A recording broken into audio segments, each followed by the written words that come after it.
начал принимать пиротроны с ним за неделю. И у него начался еще сильнее кашель. Вот это поэтому он пошел все-таки к врачу, почему такой кашель. Вот. Он говорил мне, что если бы, говорит, я собирала эту слизь, вот сколько я откашливала, то это, наверное, пол-ведра в день. Вот Да, люди говорят, что мозги, такое впечатление, что мозги вытекают через нос. Да. Вот настолько это очищение.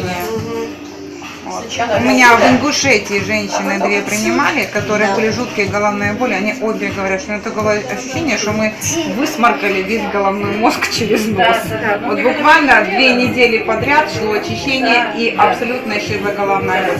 До этого они засыпали только на анальгетиках. То есть успокаивалась головная боль, они могли уснуть.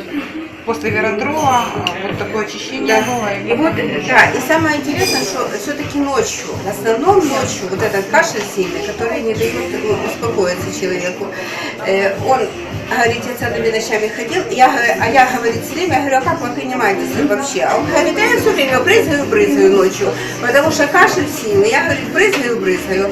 Ну, в итоге сделали ему, пошли туда, сказали, что ну, анализы совсем какие-то другие, пока они там поделали, через 2 недели уже были другие анализы.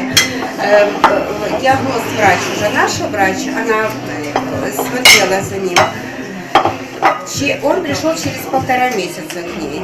Она сказала, вы знаете, у вас легкие полностью чистые. Говорит, придите мне еще, потому что у вас еще холестериновые бляшки есть. Ну и аденома простаты. Придите еще ко мне. Он пошел еще через месяц. То есть получилось 2,5 месяца. Пошел, она говорит, вы знаете, у вас уже все. Я, говорит, никогда не подумала, что может быть рассосутся холестериновые бляшки. Да. Аденомы простаты нет. Веротролы снимем. Сколько? 2,5. Ну, я говорю, брызгал он много.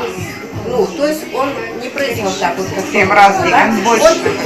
У него кашель, у него начался кашель, то он тогда говорит, я слим, вот брызгаю, мне говорит, хорошо откашливаю, и он брызгает. Слим, много брызгал.